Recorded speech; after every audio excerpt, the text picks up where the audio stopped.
बिस्मिल्लाहिर्रहमानिर्रहीम, अस्सलाम वालेकुम। मैं हूं करामत मुगल और मेरे साथ हैं सईद बलोच साहब। सुप्रीम कोर्ट कवर करते हैं, सीनियर जर्नलिस्ट हैं। सईद बलोच साहब, अभी तक की हेयरिंग जो प्रैक्टिस एंड प्रोसीजर बिल की चली है, उस पर फुल कोर्ट काजी साहब ने आते ही पहले दिन बनाई। 15 के 15 जज बैठे हुए हैं। सुबह से मैक्सिमम 2 पॉइंट डिस्कस हो रहे हैं कि ये 184 जो है और 3 मुफादे आमा 191, ये कहाँ पे डिस्कस होनी चाहिए, किसके पास होना चाहिए इख्तियार कि वो डिसाइड करे कि सुप्रीम कोर्ट ने इस पर सो मोटो लेना है या नहीं लेना। क्या समझ आई जस्टिस मुनीब वर्सेस काजी साहब? बहुत शुक्रिया करामत मुग़ल साहब। देखें, ये बड़ा अहम केस है। उसकी वजह ये है कि अगर सुप्रीम कोर्ट इस केस का ये जो दरख्वास्तें दायर की गई हैं, इन दरख्वास्तों को ख़ारिज कर देती है और प्रैक्टिस एंड प्रोसीजर कानून को बहाल कर देती है, तो फिर एक समझे कि एक तरह से ये एक दरवाज़ा खुल जाएगा कि सुप्रीम कोर्ट अपने इख्तियारात पार्लियामेंट के सामने सरेंडर करेगी। फिर जो भी हुकूमत आएगी, किसी हुकूमत का चीफ जस्टिस के साथ कोई ताल्लुकात उनके कुछ ज़्यादा अच्छे नहीं रहते, तो फिर वो हुकूमत इसी तरह कानून साजी करके चीफ जस्टिस के जो इख्तियारात होंगे वो उनके उनके साथ छेड़छाड़ करती रहेगी और सुप्रीम कोर्ट जो है वो एक मजाक बन जाएगी। तो मेरे ख्याल में सुप्रीम कोर्ट के तमाम जज पिछले साहबान एक को। साल से तो यही देख रहे हैं, मजाक ही बनी हुई है। जी जी जी जी, लेकिन वो देखें ना कि अब तो बाकायदा फिर आप पार्लियामेंट के लिए एक दरवाज़ा खोल देंगे। अगरचे पार्लियामेंट का इख्तियार है, वो कानून साजी कर सकती है, लेकिन उसमें भी कुछ सर्टन ऐसे हालात व वाक़यात या ऐसे कुछ इशूज़ या ऐसे कुछ मौजू होते हैं जिसके ऊपर वो नहीं कर सकती। मिसाल के तौर पे अब सुप्रीम कोर्ट का जैसे है कि क्या सुप्रीम कोर्ट के इख्तियारात या चीफ जस्टिस के इख्तियारात कम किए जा सकते हैं? नहीं किए जा सकते। उसकी वजह ये है कि ये अदलिया की आज़ादी के इसको मुतसादिम समझा जाता है। तो फिर यहाँ पर भी मामला यही है कि अगर पार्लियामेंट ये समझती है कि चीफ जस्टिस के इख्तियारात जो है वो रेगुलेट होने चाहिए, तो फिर उसका बेहतरीन तरीका ये था कि या तो पार्लियामेंट ये सब करने से पहले चीफ जस्टिस को कोई ख़त लिखती, वज़ीर आज़म लिखते, या पूरी पार्लियामान की जानिब से एक मुतफ़िका ख़त लिखा जाता जिसमें तमाम सियासी जमातों के कायदीन और वो सब शामिल होते और कहा जाता कि भाई चीफ जस्टिस के इख्तियारात जो हैं वो रेगुलेट नहीं है और चीफ जस्टिस मुतलकुल इनान किस्म के इख्तियारात उनके पास हैं, वन मैन शो है। तो हमारा तो ये मुतालबा है कि चीफ जस्टिस अदलिया के अंदर शफाफियत लाने के लिए अपने इख्तियारात को खुद रेगुलेट करें। बसूरत दीगर फिर पार्लियामेंट जो है वो इस हवाले से कानून साजी करेगी। तो ऐसी तो कोई चीज़ हुई नहीं है। दूसरी सबसे अहम बात देखें इसमें वो ये है कि जो कानून मंजूर किया गया है ये बदनीयती पर मबनी है। सही। उसकी वजह यह है कि मैं आपको एक मिसाल देता हूँ। 2019 में, अप्रैल 2019 में जस्टिस जो मौजूदा चीफ जस्टिस हैं काजी फायज ईसा साहब, इन्होंने फैज़ाबाद धरना केस जारी किया, फैसला जारी किया उसका। उस फैसले के अंदर खुफिया इदारों के हवाले से बड़ी सख्त किस्म की ऑब्जर्वेशंस दी गई। उस फैसले के तकरीबन 1 डेढ़ माह के बाद जस्टिस काजी फायज ईसा साहब के खिलाफ एक सदारती रेफरेंस आ गया। कहा गया कि ये सदारती रेफरेंस जो है ये बदनीयती पर मबनी है, क्योंकि जस्टिस काजी फायज ईसा साहब ने फैज़ाबाद धरना केस का फैसला दिया था जो एजेंसियों को और इस्टेब्लिशमेंट को पसंद नहीं आया, इसलिए उनके खिलाफ ये रेफरेंस दायर करवाया गया, इसलिए इसको खारिज किया जाए। इसी तरह की सूरत हाल आपको याद होगा 2008-9 में साबिक चीफ जस्टिस इफ्तिखार चौधरी के साथ भी हुई कि उन्होंने स्टील मिल्स के हवाले से केस का जो फैसला था वो उस वक्त के आमिर सदर की मर्जी के मुताबिक करने से इनकार किया, दबाव लेने से इनकार किया, और फिर उनके खिलाफ जो है वो उनको जो है घर के अंदर उनको मैसूर किया गया, फिर उनको बरतरफ किया गया, नए चीफ जस्टिस को लगाया गया, पीसीओ जजेस आ गए, कई लोग उसमें से रिजाइन कर गए, फिर वकला तहरीक चली और सारा मामला आया। तो यहाँ पर भी अगर आप देखें तो चीफ जस्टिस साहब ने 1 मार्च को पंजाब खैबर पख्तूनख्वा इलेक्शन का फैसला दिया, फिर 4 अप्रैल को दोबारा से एक और फैसला दिया जिसमें कहा कि 15 मई को इंतखाबात करवाए जाएँ, 14 मई को, सॉरी 14 मई को पंजाब के अंदर इंतखाबात करवाए जाएँ।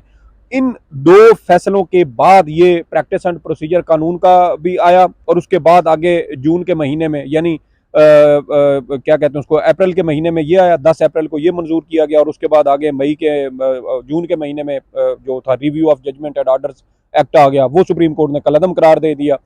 तो ये जो दोनों कवानीन थे ये दर हकीकत ये बदनीयती पर मबनी थे।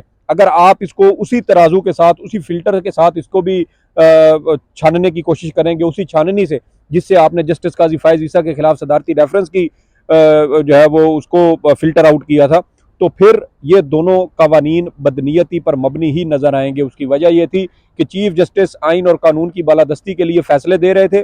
उस वक्त की पीडीएम हुकूमत अदालती अहकामात के खिलाफ गई, अदालत के फैसलों की तौहीन की, उस पर अमल दरामद करने से इनकार किया, और पंजाब और खैबर पख्तूनख्वा में आइनी हद जो 90 रोज़ की थी उसकी खिलाफ वर्जी की गई, और दोनों सूबों की आवाम जो तकरीबन पाकिस्तान की मजमूई आबादी का 70% के करीब बनती है, वो 70% के करीब आवाम जो है वो आज भी अपने मुंतखब नुमाइंदों से महरूम है।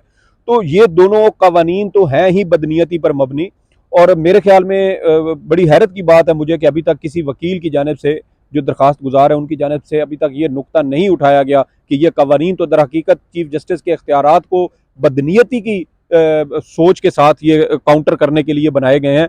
हाँ, अगर ये आम हालात में बनाए जाते, गुज़श्ता साल बनाए जाते, डिप्टी स्पीकर कौमी असम्बली की रूलिंग के बाद बनाए जाते, ये पंजाब में डिप्टी स्पीकर पंजाब असम्बली की जो रूलिंग थी उसके खिलाफ ये बनाए जाते, तो फिर भी ये बात समझ आती थी। आपने एक ऐसे वक्त में ये कवानीन बनाए जब चीफ जस्टिस ऐसे फैसले दे रहे थे जो आइन और कानून की बालादस्ती और हुक्मरानी कायम करने के लिए थे, और पीडीएम उस वक्त इलेक्शन नहीं चाहती थी। तो ये तो वाज़े टकराव था सुप्रीम कोर्ट और पार्लियामेंट के दरमियान, और पार्लियामेंट ने सुप्रीम कोर्ट की हुक्म अदूली की, आइन की खिलाफ वर्जी की, और उनके ऊपर तो बजाय इसके कि तौहीन अदालत या आर्टिकल 6 लगाने के लिए कार्रवाई की जाती, ये अपने हाथ खुद काटने के लिए बैठ गए हैं। तो ये मेरे ख्याल में अभी इस केस का फैसला आना है, समाज चल रही है, जो पहले दिन आके पहला केस उनने सुनना, 15 जजेस को इकट्ठा बिठाया है पीटीवी पर बल्कि पूरे पाकिस्तान के मीडिया पर लाइव नशर हुआ, जो डिवाइड देखने में अब पूरी कौम के सामने नज़र आई है। इससे मामला आगे बेहतर होंगे सुप्रीम कोर्ट के, या ये डिवाइड आगे और बढ़ती जाएगी? देखें, चीफ जस्टिस काजी फ़ाइज़ ईसा साहब का ये पहला इम्तिहान था, और मेरे ख्याल में वो इस पहले इम्तिहान में फ़ेल हुए हैं। अच्छा जी, उसकी वजह यह है कि बार बार गुस्से में आ रहे हैं, बार बार गुस्से में आ रहे हैं। उनके टेम्परामेंट का इशू पहले भी रहा है, हम बार बार इसके ऊपर इसकी निशानदेही भी करते रहे हैं कि वो बहुत जल्दी हाइपर हो जाते हैं। आज भी आप देखें कि वकील साहब थे इम्तियाज़ सिद्दीकी, वो अपने दलाइल देना चाहते थे, चीफ जस्टिस बार बार उनको दरमियान में टोक देते थे, जिस पर वो फिर गुस्से में आ गए कि अगर आपने जनरल के साथ जी जी कि अगर आपने मुझे दलाइल नहीं देने हाँ तो फिर मुझे बता दें, मैं जो है वो अपने दलाइल नहीं देता। तो उस पर चीफ जस्टिस ने कहा जी ठीक है, आपकी मर्जी है, आप ना दें। तो देखें ना, ये तो चीफ जस्टिस साहब की सोच है, वो बहुत जल्दी गुस्से में आ जाते हैं, अपने जो टेम्परामेंट है वो उसका उनको इशू है। जो दरमियान में दीगर बरादर जजेस हैं, आप देखें सुप्रीम कोर्ट के ये इख्तियारात का मामला है, चीफ जस्टिस के इख्तियारात का मामला है, तो इसमें तो जजेस के जहनों में शायद दर्जनों सैकड़ों सवालात होंगे जो वो पूछना चाहते हैं, तो जजेस को सवाल नहीं पूछने दिया जाता। हमने आप देखें ना कि केस की समाअत के दौरान जस्टिस मुनीब अख्तर साहब या जस्टिस इजाजुल हसन है, जस्टिस आयशा मलिक हैं, जस्टिस अतर मिनल्ला, ये यही सवालात कर रहे थे।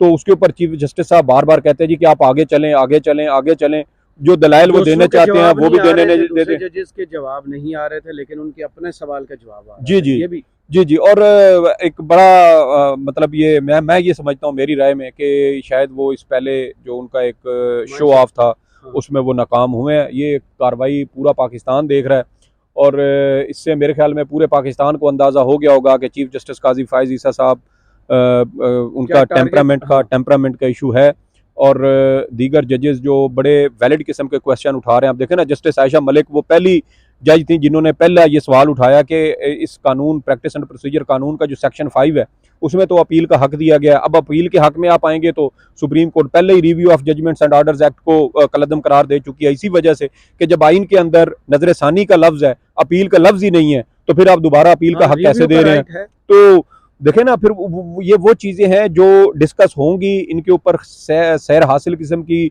बहस होगी, तो अंदर से कोई इसका बेहतर जवाब या बेहतर हल निकल सकेगा। तो चीफ जस्टिस साहब जो है वो तो आज मुझे बहुत जल्दी में नजर आते हैं, वो कहते हैं कि आज ही इसी केस का फैसला करना है। लेकिन देखें, एक बात बहुत अहम है, वो ये है कि चीफ जस्टिस काजी फ़ाइज़ ईसा साहब शायद खुद तो ये इख्तियारात सरेंडर करने को तैयार हों, लेकिन इस बेंच के अंदर जो 15 रुकनी बेंच इस वक्त बैठा है उसके अंदर मुस्तकबिल के 5 चीफ जस्टिस भी शामिल हैं। Justice Ijazul Hasan, justice Mansoor Ali Shah, justice Yahya Afridi, justice Munib Akhtar और जस्टिस आयशा मलिक। तो मेरे ख्याल में चीफ जस्टिस साहब को सिर्फ अपनी ज़ात को देखते हुए फैसला नहीं करना चाहिए, बल्कि जो दीगर मुस्तकबिल के चीफ जस्टिस साहिबान हैं उनसे भी इस हवाले से पूरी मशावरत होनी चाहिए, उनको भी बोलने का मौका मिलना चाहिए। मुमकिन है कि आप अपने इख्तियारात बिल्कुल पार्लियामेंट के हवाले करना चाहते हो, लेकिन दूसरे जजेस शायद उस तरह ना करना चाहते हो। तो दूसरों को ना दे। जी आज जी उन्होंने बार बार जिक्र किया कि हम आवाम के टैक्स से तनख्वाह लेते हैं, हमें इंसाफ लोगों को पहुंचाना चाहिए। पिछले अगस्त से अप्रैल से लेकर अभी तक ये पहला केस है जो सुन रहे हैं, तब उनको क्यों नहीं याद था कि वो पब्लिक टैक्स से पैसा लेते हैं और उनको केस सुनने चाहिए? देखें, ये आज यादाश्त वापस क्यों आई है?